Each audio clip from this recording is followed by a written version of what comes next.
three reasons businesses fail. Number one, they don't have a system, or what I call poor management.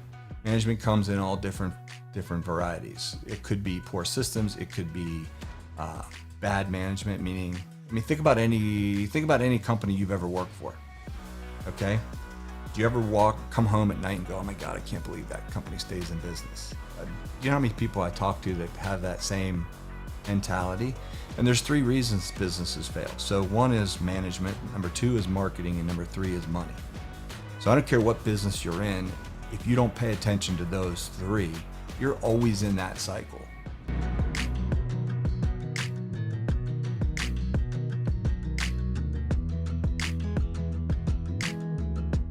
All right. Hi, everybody. David Donaldson here with my associate, Joe Martin. And today we have an excellent guest joining us from down in Atlanta, hot Atlanta, as we're coming out of summer, right? My friend, Don DeRosa. It feels like I'm on back-to-back episodes here of part of Dave's origin story here. Last week, it was my primary lender that got me to get my license. And this week happens to be a fraternity brother of mine. Don and I went to IUP University. We were fraternity brothers with Kappa Sigma. And as it would have it, Don is also in real estate, but things happen, funnily, you don't even realize it. I was in Phoenix, Arizona, and I got to talking with a team leader at a Keller Williams Market Center before I ever joined, and they gave me this book. Now, we talk a lot about the red book. This is the not so often talked about blue book, and we talk about financial wealth an incredible amount at Keller Williams and agents learning how to be financially independent, really wealthy, not just helping others. And I just happened to be thumbing through this one day, and I came across on page 368, and I kind of saw the smiling face staring back at me that I recognized, this guy named Don DeRosa. So Don, welcome to Entrepreneurial Impact.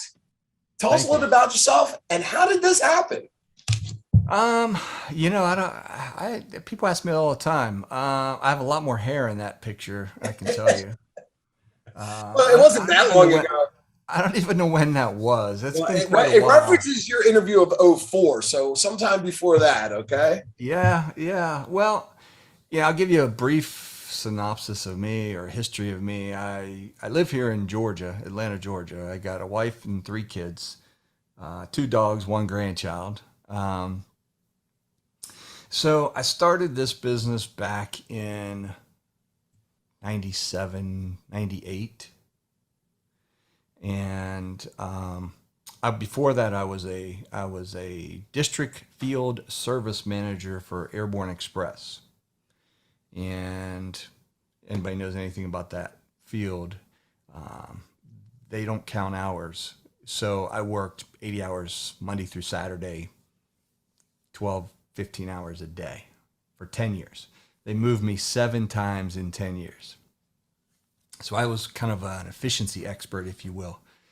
I would take a failing station, fix it up. They'd give me a blank check to fix it up. And then I'd fix it up and move on to the next crap hole, right? Did that 7 times. 7 times. So you bought some houses on that journey, huh? Yeah. I feel like I did when I was in restaurants. I flipped my fair share of houses in 7 years. But how my story started was I saw this TV show, this infomercial that says you can buy houses, no money down. Well, thought I ordered the course, cost me like $300. Thought I'd be the next millionaire in 30 days. Well, put it on the living room floor. Again, thought I was going to be the next millionaire. Put it on the shelf. Didn't pick it up again until 1997. So moving 7 times in 10 years, you can imagine if any of you have moved, you pack up 100 boxes, and then when you get to the new location, you unpack 90. So there's always those boxes that you don't unpack. So over 7 moves, of course, of 10 years, my garage was full. So my wife literally grabbed me by the ear one day and says, "Okay, you need to go in there. We haven't touched these things in years. If you don't go through these and find anything that we want, they're going on the curb." So I went through it, opened the first box, and lo and behold, there was Carlton Sheets sitting there on the top. So I started listening to it and didn't really like it, because I wasn't sure, because it was teaching me how to leverage property against one another, meaning you go out, buy a property, use the equity in that to leverage to buy a new one. And at the time he was talking to you how to put loans in your name. So I always felt uncomfortable with that. Not that I had bad credit, I just was afraid to use my credit. So, but I didn't know any better. So I started listening to it. Ended up seeing a sign that said investor moving must, or homeowner moving must sell this weekend. So I'm thinking, okay, this is a motivated seller. And it turns out it's an investor. So he gave me two pieces of advice. He says, go join your local RIA group and go see a educator named Ron LeGrand. So I did both and went to his seminar. And as they say, the rest is history. So over the course of now almost 26 years, I've bought hundreds of homes. I've used every technique known to man, subject to cash, lease options, you name it, wraparound mortgages, creative financing, everything. I've flipped hundreds of homes. And that's kind of my forte, is learning how to buy properties, no money down, using techniques like subject to, wraparound mortgages, creative techniques, and then I rehab them. I do have rentals, but that's kind of my story. That's how I got started in this business. And growing up, I went to one of the largest RIA groups. I was president of one of those RIA groups. But before I did that, they came to me when I was first new, and they saw that I was successful at this. Now, back then I was doing a technique where I would, back in the late 90s, early 2000s, I would take over a first mortgage subject to that was in foreclosure that had a second mortgage, a large second mortgage. So what I would do is I would take the second mortgage and short sell that second and take over the first subject to. And I was very successful. Doing short sales before short sales were in vogue. They didn't even call them short sales back then. But I was very successful. The RIA group came to me and said, hey, you're pretty good at this. Would you mind teaching a course? I was like, sure, why not? Didn't know the first thing about it. And my first course, I literally put a little tape recorder on the side, did an 8-hour presentation, had somebody help me do it with the PowerPoint, and I recorded it and started selling it. And I called it How to Rob a Bank with a Ballpoint Pen.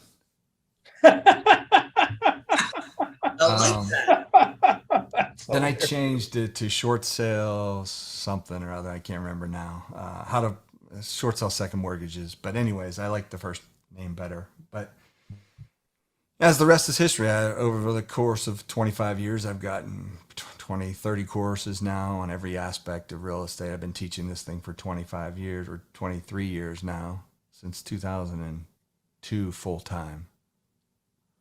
And that's so how me. Was it really just a book that transitioned you from Airborne Express into real estate, No. or was there some other defining event in your No, life? I gotta get the heck out of this. I'll tell you, my start was with Carlton Sheets, and I don't want to say it's what got me interested in it. Cause I'm up 3 o'clock in the morning watching these infomercials. He's standing in front of palm trees or on the back of a boat saying, hey, you too can be a millionaire in 30 days. I didn't know any better. I was pretty young. And so I ordered it. It was like $300. And, but again, I listened to it because I didn't know any different. But as I went through my early journey, I met another real estate investor who pointed me to the RIA Group, Real Estate Investor Association, and another educator that I went to live seminars with.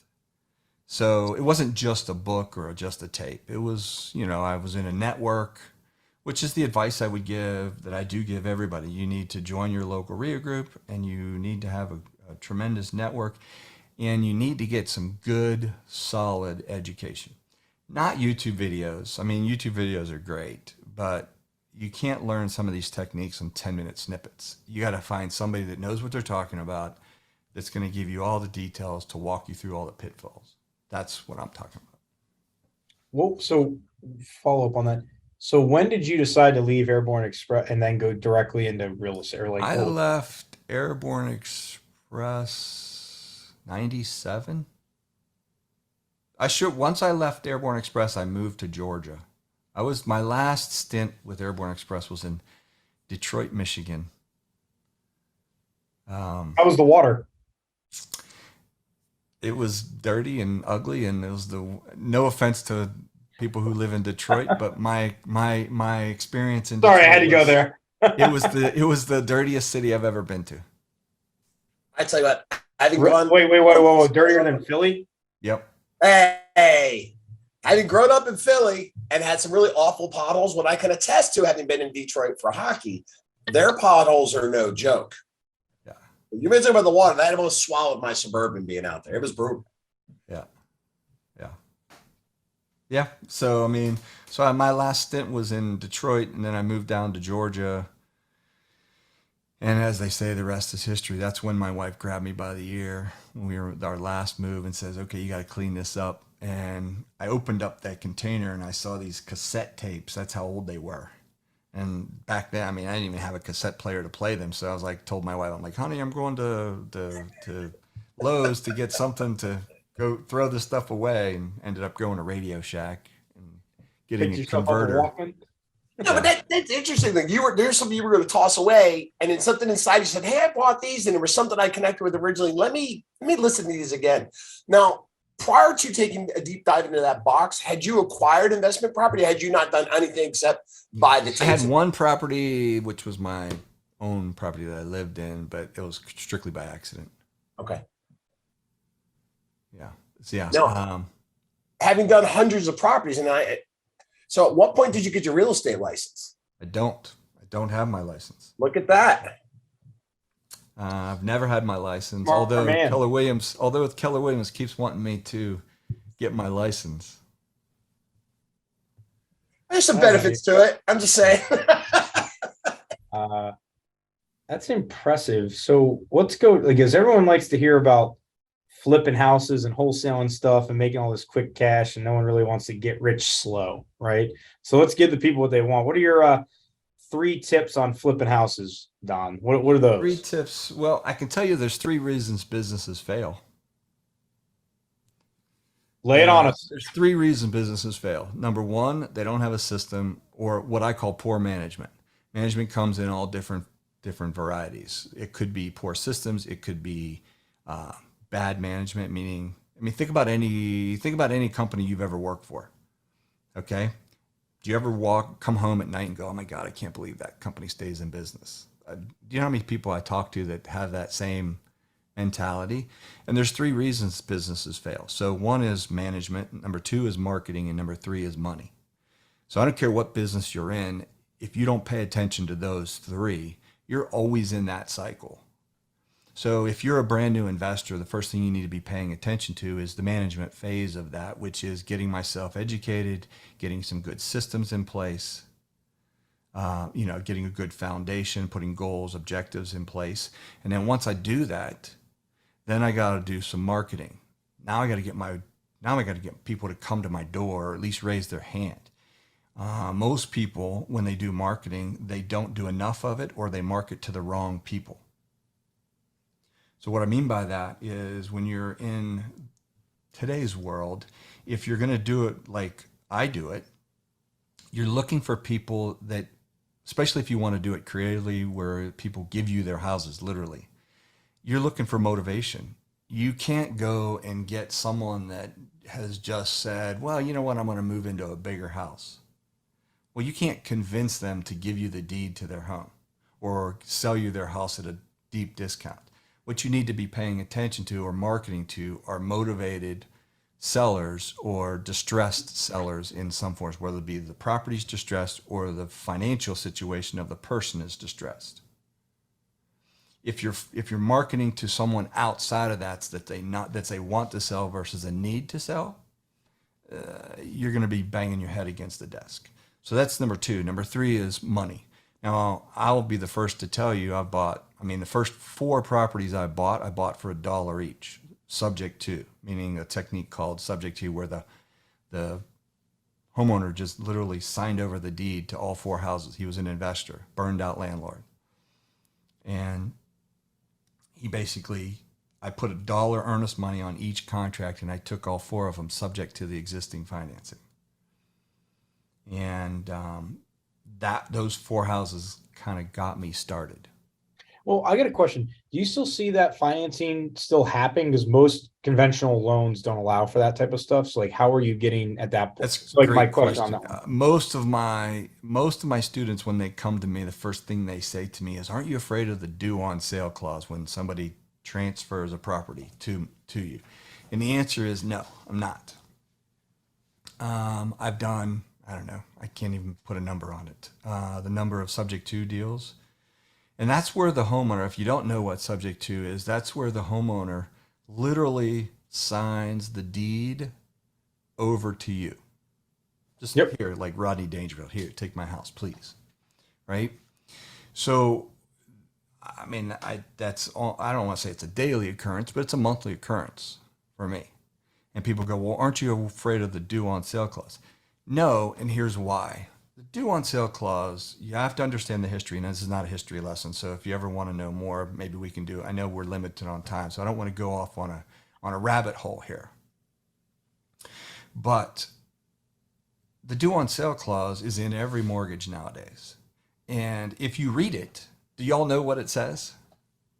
Isn't it? I've read it before. Isn't it basically, you're also betting the fact that the bank is going to say, I want the money right now. And if you don't come up with the money, they're going to repo the house, but then they're going to have to actually sell the house to get the money they want. So you're betting on the fact that they don't want the headache of actually trying to do it. So they're just going to honor the financing. Yes and no. But do you know what it says? No, I unfortunately, I don't. Now I'm going to learn something new today. We're going to learn today. Well, most people say that the bank will call it due. You know, if the title transfers, the bank will call the loan due. And that's not what it says. What it says is if, you know, there's a clause inside the security instrument of a deal that everybody, you know, when you sign a property, there's really 3 documents that are the most important documents when you buy a house, any home, right? One is the warranty deed. That's what gives ownership. A lot of times people think that the bank owns their home. And that's not true. The bank doesn't own their home. When you buy a home, you get ownership on day one. That warranty deed transfers from the homeowner to you, and that allows you to take ownership of that property. Now, if you have cash, that's really the only document that needs to change hands.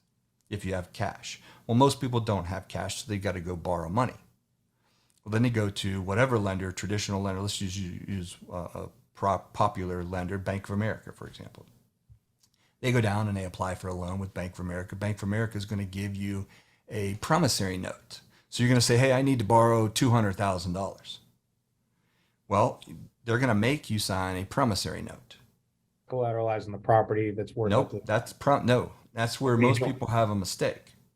That doesn't collateralize the property. All that does is promises to pay. That's a promise from you to pay.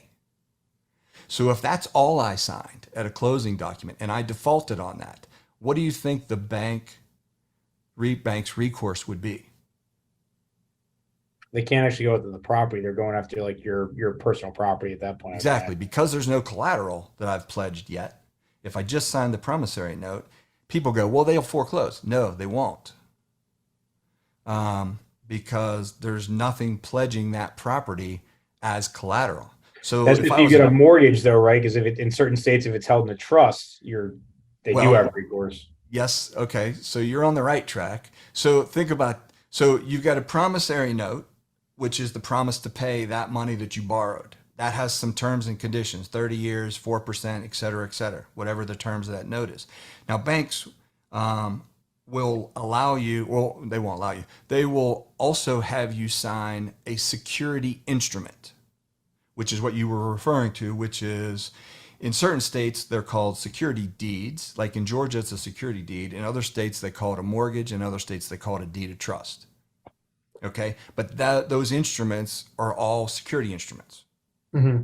Okay. What that instrument does is it pledges, whoever signs that pledges that property or that secured interest to that property. So you've got the note and a security deed or a security instrument, and they cross collateralize each other. So if you're in default of one, you're in default of the other. Oh, Okay. So those are the three documents that are most important. The other thing you have to understand is all states are what we call a judicial state for foreclosure, meaning every state, all 50 states, have a judicial process for foreclosure. So if somebody doesn't pay or somebody whatever violates something, in all 50 states, they can go the judicial route, file a lawsuit, which is called a lis pendens, and get in front of the judge to say, hey, they're in violation of this. I want access to that property, because that warranty deed is in that person's name. So the bank doesn't own it until they get the warranty deed. possession of the warranty deed, right? That's why whoever got the warranty deed can collect the rents, they can collect the depreciation, the appreciation, everything, right? That's who owns it. That's the foreclosure process. The foreclosure process is the bank or the lender going and exercising their right to grab that document so that they have ownership of that, not just a lien. Well, there's other states like Georgia, for example, that we also have a non-judicial process. And what we also sign at closing is we sign what's called a waiver of borrower's rights. So when we borrow money here in Georgia from a bank, they will put a fourth document in front of us, which is a waiver of borrower's rights. Now you'll say, well, I don't want to sign that one. I want to go the judicial route. They won't lend you the money. So there is no choice. So that way in Georgia, like our foreclosure process is 2 months max. Boom, you're in and you're out. Once they start the foreclosure, they've got a private notification for 30 days and then a public notification, and then you're out. You're done. You're foreclosed. Now, I don't know what it is in Philly or Pennsylvania. I can't remember. Are you guys judicial? Virginia's a trust state, so Virginia's pretty close on like getting people out as far as like. But are you judicial or non-judicial? I don't know. I have to look. I don't believe they actually do the non-judicial side in Virginia. Okay. So do you have a lis pendens? Is that how it works for you? Yeah, then you're judicial. So anyways, so in that security deed, that security instrument, there's a clause. It's the due on sale clause. That's where it says, if the property transfers hands, the bank, and here's the operative word, may, at its option, call the loan due, full, and payable. Well, you have to understand foreclosure laws too. So let me ask you a question. If I owe $100,000, my house is worth $200,000, and I'm Bank of America, or let's say Dave owes $100,000. I'm Bank of America. I'm foreclosing on him, and it's worth $200,000. If it goes to the steps, and I have an opening bid of $100,000, but you as the investor go in and say, I want to bid $150,000. What happens? Sell it for the 150, take the 50 profit, and pay off the note. Who takes the 50,000 profit? The owner. The owner does, correct. So what happens, and this is where people think that the bank want your house. Banks do not want your house, ever. Ever. They go, well, they just want all my equity. No, they don't. The only thing Bank of America can get is $100,000 plus whatever fees they tack on. That's it. Anything above that, unless nobody bids at the steps and they get it for $100,000. That's the only way. But in this day and age, I haven't really seen that be the case. Your house would have to be in really bad shape for a bank, for someone not to buy it at the steps, right? Correct. So the other thing you need to understand about banks is they're in the business to make money, not buy houses. Okay? That's a liability for them. When they foreclose, that's a liability. Number one, it's very expensive for them to foreclose. And number two, the more default they have, the more penalized they become by the Federal Reserve. So as their default level goes up, they are not allowed to lend out money. So they're not going to arbitrarily force a foreclosure that somebody's paying just because they violated a due on sale clause. because they got a whole bunch of other stuff coming back to them that they don't want. So the minute that happens is, banks don't have to report anything to the Federal Reserve or FDIC for the first 90 days. So all the way up to 90 days, banks are on their own. That's why customer service badgers the hell out of you. On the 91st day, they now have to file a report with the Federal Reserve, with the FDIC, that says, I have bad debt. The more houses they have 91 days and above, the worse their portfolio is, the worse their standing is with the FDIC. And as that number grows, is that also where you? This is fascinating conversation. So is this why then they get out of good standing with like Freddie and Fannie as far as what they can actually sell off? Does that actually impact? Yeah, because of the default rate. Yeah. Yes. So, they want to get you out of default past, they're fine with you paying late fees all the way up to 90 days. They love that because they get extra fees. But what they don't want is they don't want you to go to 91 days. Okay. So that's detriment to them at that point. What's that? It's too much of a detriment to them, like you said. Yes. So think about that for a second. Joe, let's say you're in foreclosure. I come along as the investor. You're 3 months behind on your mortgage payment. You're going to head into foreclosure. Is the bank happy with your performance of your loan? No, not at all. Right? They're going, oh my God, he's getting close to that 90 days. So I come in and I say, okay, Joe, I'll give you a few $1,000s for your equity, and I got to buy your house. I'm going to utilize the financing that you have on it, and you're going to convey the title to me. I don't ever say I'm going to take it over subject to. People don't understand that. But so I say that, and you say, okay, fine. I bring it current. Now, is Bank of America happy or sad? Winning all day. Care. Okay, so here's another question I have for everybody. Do you think for a second, if I had enough money, I could write a check to pay all of your mortgages, and do you think your lender, whoever that was, would care where that check comes from? Nope. Green's green, right? They're not. It's greenback. People always go, well, wait a minute. Well, they always go like this. They go, well, wait a minute. If you send in a check that doesn't have your name on it, or doesn't have the seller's name on it, aren't they going to know? No, that's not how it works. First off, 99% of the people now don't pay their mortgage sending in checks. They just don't. And even if they do, they don't have a person standing there going, this is so-and-so looking on a computer. These don't match. No.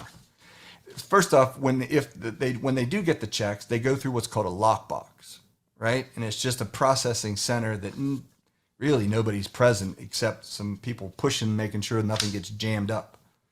Correct. So they're not looking at that. That's not where the red flag will go up. Where the red flag will go up is when you change insurance carriers or update your insurance policy. That's where the bank, you got to notify them, because if you don't notify them and there's a catastrophe, it's not covered. So the technique there is you've got, a lot of times we'll use land trusts to do that. And we'll put a property into a land trust, send it in, and there's all kind of reasons properties transfer hands via land trusts or trust in general. So there's some techniques out there. Do I still violate, even if I put it into a trust, do I still violate the due on sale clause? Yes. Am I worried about it? No. Should you be worried about it? That's up to you. I can't tell you what to worry about, what not to worry about. But disclaimer, we're not attorneys here. We're not. Yeah, you need to know. Right. It depends. Know about it. Yeah, you need to know about it. It's there. It's possible. So I don't want to tell you, it'll never happen, because I would be wrong. Well, theoretically, worst thing that happens, okay, they force the issue, sell the house, you're still making a profit. Exactly. if you're in my school of thought or my room where I'm teaching you to buy at such a low loan to value ratio that you can go out in any market at any time and still refinance the property if you had to, because the loan to value ratio is so low. You don't, I mean, Yeah. just, it's not an issue. Right. We're not talking 20% margins here. No. No.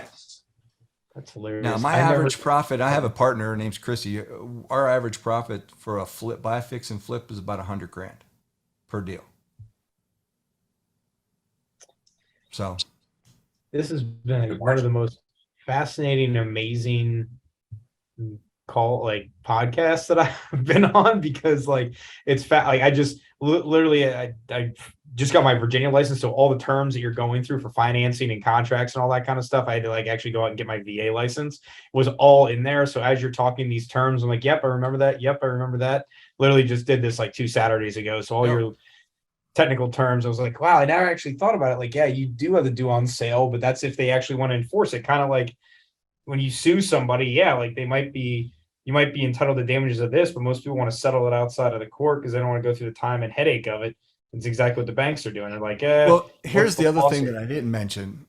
And this is you guys tell me how much time you want me to spend, but here's the other thing I didn't mention. When you put a property into a trust, there's only a couple states, Pennsylvania is one of them, but I have a way around that one as well, because I'm from PA. But most states, when you put a property into a land trust, you do not have to show beneficial interest on public record. So even when you put, like, I'll use Georgia just as an example because I'm most familiar with that. But so for example, I put a property into trust in Georgia. Nobody sees who the beneficial interest. So let's say the bank does decide that, hey, they want to go fishing and see if they want to call this due. Well, under the Garn-St. Germain Act, which if you don't know what that is, look it up and read it. But many years ago, all loans were assumable back, especially in the late 70s, right? They were double digit. They were all assumable. And so banks were calling stuff due and foreclosing, and they were putting what's called due on sale clauses in those mortgages back then, because think about it. What do banks want? They want money. They don't want houses. They want money. So how does a bank make money? Bank makes money by borrowing from the Federal Reserve at this rate and lending out to the consumer at this rate. That difference in between is called their yield spread. Well, back in the 70s, if you had a loan that was currently at 8% and the prevailing interest rates were 19%, which they were between 15 and 19%, banks were missing out on a whole bunch of money. So they were foreclosing. So homeowners fought back, took it all the way to the Supreme Court. Supreme Court came back with a ruling called the Garn-St. Germain Act. And basically, a couple of things that came out of that ruling was the bank said people can put it into a trust, a land trust. It has to be what's called an inter vivos trust. A couple conditions where the homeowner had to stay in the property and had to be an inter vivos trust, right? And if that were the case, the bank, that ruling created it, or made it illegal for a bank to foreclose. So if a bank forecloses, they're in some real trouble, inadvertently or improperly. So they get penalized, and now they got improper foreclosures on their records. They don't want that. They don't want the FDIC to do that either, right? So in Georgia, for example, nobody sees the beneficial interest. It's not public record. So the bank, even if they wanted to do the due on sale clause, they're not sure who owns it. They have no idea. So they're on a fishing expedition to begin with. I mean, I've had homeowners actually call the bank in the past, many years ago, and say, hey, I want to get a new loan. This loan's still in my name, and so is making the mortgage payment. He owns it now, blah, blah, blah, blah. Bank, they give them my number, bank calls me, I'm like, yeah, I'm not paying it off. They send me a letter, I throw the letter in the trash, and nothing ever happens. Because banks don't want houses. Now, I don't necessarily recommend people to do that, so hear me loud and clear. And we're going to have disclosures all over this broadcast. I'm just going to say up front, in the middle, in the back, maybe flashing across the banners. Yeah, I mean, but here's the thing you need to remember. There is no due on sale jail. It is not illegal to take a property subject to the existing financing. It is not illegal. As a matter of fact, well, I don't have a HUD statement, but if you look at a HUD statement, on the right hand, well, on both sides actually, I don't know what number it is, about halfway down, you will see a line on the HUD statement that says, taken subject to.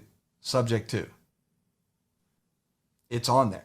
It is not illegal. They do not put you in jail for violating that clause. The worst thing that could happen is they call it due. Now, let me give you some examples of what someone might call it due or would call it due. Reverse mortgage. Don't ever try to take a subject to on a reverse mortgage. The whole intent of a reverse mortgage is to get the home. That's it. So that's a natural course. So that's no bearing on all the other stuff. So if you have a reverse mortgage, don't even think about doing subject to. The other thing that you may want to be aware of is small credit unions. Small credit unions don't like that because of the exposure. Because they own those loans in-house. Yeah. Right? Most of the big banks, they sell those to Wall Street, and who knows who owns those, right? And it's just never, most of the people that are just servicers. Right. So there's only a couple, home equity lines of credit, HELOCs. I've heard some of them got called due. I've never seen one, but I've heard they might have a higher propensity. But again, I've never seen one. But that doesn't mean that won't happen either. Well, this turned into a heck of an educational seminar. So for those of you listening at home, I hope you took good copious notes. I really enjoyed it. I mean, there were certain things that it's got my brain thinking on different ways to actually go through this, because depending on your appetite for risk and being like, you know what, I call your bluff and see if you want to roll with it, man. Well, here's the thing, but everyone thinks subject to is the most powerful technique in real estate today, because as the investor, I can control an enormous amount of real estate, and none of it's on my personal credit, and I don't have to qualify for a single loan. I could do 100 of these. Question. What happens if you don't pay? So if you got your contract, that was what I was getting to. That was what I was getting to. Subject to is the most powerful technique, but also comes with, as they say, with great power comes great responsibility. So I only recommend people to take over loans subject to as a financial tool for them. If there's any shot that they're not going to make those payments, or their intention is not to make those payments, then I'm going to tell you, you have no business using that technique. That is dangerous. You're going to end up on the 5 o'clock news. You're going to end up on a lawsuit. It's just not a good business practice to do that. I use subject to as a financial tool, meaning I can go buy, if I only have to bring $5,000, $6,000, $7,000 to bring your loan current, okay, rather than pay $150,000 to buy your note or to buy your home. How many, if I have money, or if I have private lenders, if I only have $100,000, how many houses can I buy subject to at $5,000, $10,000 versus paying all cash? Lots. It just triggers a thought. I mean, we just watched an explosive period of time for refinance and sales, right? On our side of the ball, right? But now I listen to you talk and I start thinking about where interest rates are so low. And obviously you were touching where they were so high, but where they are now, this sounds incredibly as an attractive opportunity because rates are so low. I mean, there's so many people now in that below 3 threshold that unfortunately will find themselves in some sort of challenge. Exactly. So let me interrupt that. Think about this. For the last 7 years, right? We've been in the best economy that we've been in. Subject to, although I've been doing it, I don't buy as many as I did before because there hasn't been a need for it. Because think about it, if I'm a homeowner the last 7 years, all I have to do, even if I'm in foreclosure, even if I'm in the worst distress, financial distress possible, all I have to do is whisper, I have a house to sell. And I'd have 30 people wrapped around my house giving me offers over full price. So there hasn't been a need for that type of technique. But think about this, that's all gone. We're heading in an economy that's flat at the very least, and 9 times out of 10 going to be going the other way. So what that's going to create is that's going to create stress. It's going to create chaos. It's going to create opportunities for someone that knows how to solve problems for homeowners that they otherwise wouldn't be able to do. So think about this. Everyone thinks it's an advantage for me to buy, and it is. But it's also an advantage for the homeowner, because think about this. If you're 6 months behind and I go in and I buy that note, or I buy that house, I take you out of foreclosure by selling the house, but you still have, you can see an abrupt stop. But what if I told you that, hey, as a homeowner, if you allow me to take over that, you convey the title to me, take over the title, and I make the payments on your behalf, the loan's going to stay in your name. So every month, so that $30,000, because I have a lady right now, she's behind by 30 grand. I'm going to pay that off. I'm going to bring that current. So right now, her credit shows that she's $30,000 behind. She's, I don't know how many months behind. So I'm going to bring it current. Then for the next 6 months to a year, I'm going to make those payments on time. The loan's still going to be in her name, means it's still going to be on her credit report. So what's her credit report look like now? Paid as agreed. Yeah. And it's got a full 6 months to 12 months paid as agreed. Payments. And then when I go to sell it, now it's a satisfied mortgage as well. Yep. So if I'm her, and this is how I advise all of my clients, make note of that. And when you go to borrow, just say, here's what you're going to see. I ran into some issues. I lost my job, whatever, but I got back on my feet. You'll notice that we fixed it from this point forward, and I should be good. So what percentage of subject to when you were doing them more regularly, right? Prior to the last 7 years, I would say. How many of them were staying and becoming your tenants? I'm sorry that again. I stepped over. So if you were taking subject to, so basically you were taking over, were you giving them the option to stay in the house and therefore they were renting back from you, or they part of it they had to move? Let's address that right now for anybody listening. That's what I'm asking. Do not, under any circumstance, if you're going to take over a loan subject to, do not, under any circumstance, allow them to stay in the property. Yep. There's only a couple exceptions, and you won't see those exceptions very often. Most of the time when you're in a position to take over that loan subject to, it's because someone is behind on their mortgage, or they're in for lack of a better word, a distressed situation, or they're in a desperate situation to get out from under it, right?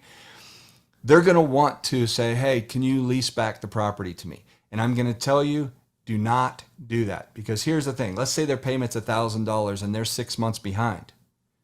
Well, when you bring it current, your payment's $1,000. So are you going to want to increase the rent to $1,400, $1,500 for, let's say, prevailing interest rates to make money? Isn't that why you're in the business, to make money? Sure it is.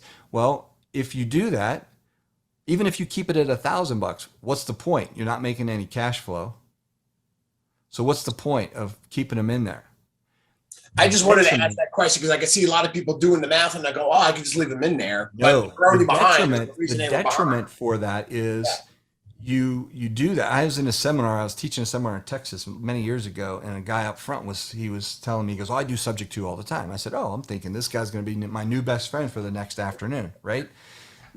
I call on him until I started calling on him. He's like, yeah, I take it over subject to, and then I lease it back, and then I evict them. I'm like, what? He goes, yeah, that's my strategy. And I'm like, and during a break, I went outside and I told the lady putting on the event, I said, you need to ask him to leave. I don't want him in here. doing that. That is not a technique. That is not something you should be doing. I tell everybody, look, it is our policy as an investment company that when we buy this, you have to move. We'll give you some money to help you move, but you got to go. Because if they can't pay the $1,000 now, which is what put them behind, what makes you think that they're going to be able to pay you? And the minute they don't pay you, what do you have to do? You have to turn around and you have to evict them. Well, the minute you evict them, that opens you up to a lawsuit. It opens up to the 6 o'clock or 5 o'clock news. You know, a big bad investor takes advantage of homeowner. You don't want any of that. You want to be as open and upfront, and as clear, as transparent as possible. No, you don't want anybody making assumptions on any of this. This has been great. Look, Don, I really appreciate your time. And we obviously could turn this into a seminar. Maybe that's a conversation for another day. I know, especially because I can see Joe's mind and wheels working here. He just wants to kind of pull this apart. So we'll make arrangements for that. But before we wrap up, I do just kind of want to bring it back to where we started. I want to ask a couple of questions about, and I'm glad you touched on opportunity and where we're going in the marketplace, right? Because that jumped off the page at me too. But how did this part happen? Like, who came to you? Was it about how you ended up in the book? Well, because I was doing such a good job with the RIA group, I don't know if I was president at the time. I may have been. No, I don't think I was. But I was, no, in fact, I know I wasn't. Because they came to the local RIA group, and I guess they asked, they were writing the book, and somehow my name got brought up. And they called me, Jay. Do you know? I don't know. Yeah. Do you know any of the writers? Jay. Jay called me, and then he had a couple of his underlings, call me, and asked me he said Gary was going to be doing a book. We're going to be writing a book, and wanted to know if I'd be willing to participate in it. I was like, sure, why not? And the funny story so I spent the next, 6 months to a year giving him like all this stuff, giving him all my best stuff, telling him I would do interviews an hour at a time. And right before the book came out, I got this package in the mail. Now, I remind you, I had spent almost a year, on the phone, like, a couple of times a week. And they had sent me this package, and inside was a manuscript, which is the manuscript of the book. But it was more so, like, the whole front half was a thank you to everybody, right? I don't know how many people were in that manuscript, right? I went through this thing, I don't know how many times, looking for my name, turning the page. I'm like, I was so mad. My name wasn't anywhere on that. I was so mad. I was fuming. And so I threw the manuscript away. I was like, the hell with this. And about, I don't know, maybe a week, 2 weeks, 3 weeks later, I get this box in the mail. And it's a box of millionaire real estate books, right? And a thank you. And I took one look at that and I picked it up and I'm like, you know what? Screw this. And I literally was walking to the trash can and I decided, well, you know what? Curiosity got the best of me. So I opened it up and started thumbing through it. And that's when I saw that I had a 2-page bio in the back of that book. And I was like, oh, okay, that's not too bad. I feel better now. It's hilarious. Yeah. So that's my story. That's pretty funny. But yeah, I mean, they came to me, I don't know that I ever talked to Gary directly. I mostly talked to Jay. Jay or Dave Jenks? Dave, yeah. Dave. And then mostly, I don't know if it was one of his assistants, ghostwriters, whoever they were. But they did most of the interviews with me. It's a cool experience. I mean, yeah. 20 years ago, and now Gary and Kelly KW, the largest real estate company in the world, right? And you're a part of that. So I think that's a pretty amazing story. And again, that was like connecting the dots for us on the back end, where I just happened to be thumbing through. I'm like, hey, I know this guy.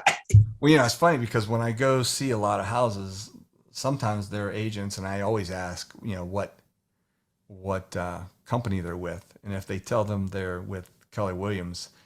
And I always ask them if they have the blue book, and almost every one of them have it in their car. Yep. I mean, you guys are like a religion with that stuff. Right? And the blue book and the red book, you know, you don't leave home without it.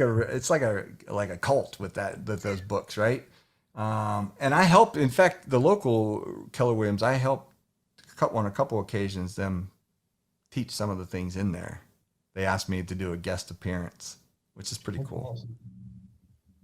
So, and I do a weekly coaching call, I do a year-long program with all of my investors and my students, and I meet with them every Monday, Wednesday, and Friday. And on Wednesdays, Monday and Friday are Zoom calls, and Friday is in person and also on Zoom. So everything's, but I spend a whole year holding people's hands, going through a whole curriculum.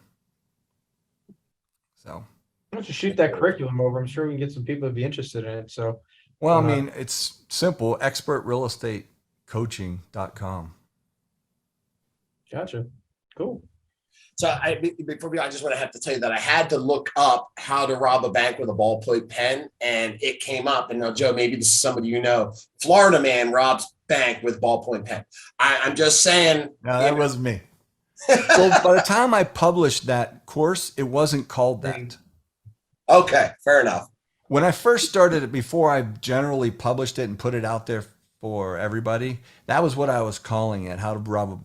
And then somebody talked me out of that. I wish I hadn't been talked out of it, but somebody talked me out of it, and they says, do you really want to put that out there, you know, in a negative way? I'm like, you're probably right. So I changed it to something safe and innocuous. That's got to be, now it can be your podcast. Like, you can go back to it. Yeah. How to rob a bank in a ballpoint pen. Yeah. When you come on, we'll bring up to Virginia, you'll teach, and that's what we'll call it. It'll be all good. Hey, I'll come up there and teach. Get a bunch of people in there. I'll come up. I'll do an all-day Saturday seminar for subject 2. Yeah, and we'll bring your buddy in from Texas. Yeah. Yeah, he was mad. He was not happy with me. Like, you can't please everybody, right? But I don't like that type of, because he was pretty negative about people, not the techniques. He loved the subject. Predatory. He said this was great. Well, I think it's important. We talk as real estate about, you know, living the right life and coming from contribution. So you're just providing a tool and a vehicle that is not there to harm somebody, but to really, really help them. And that's right.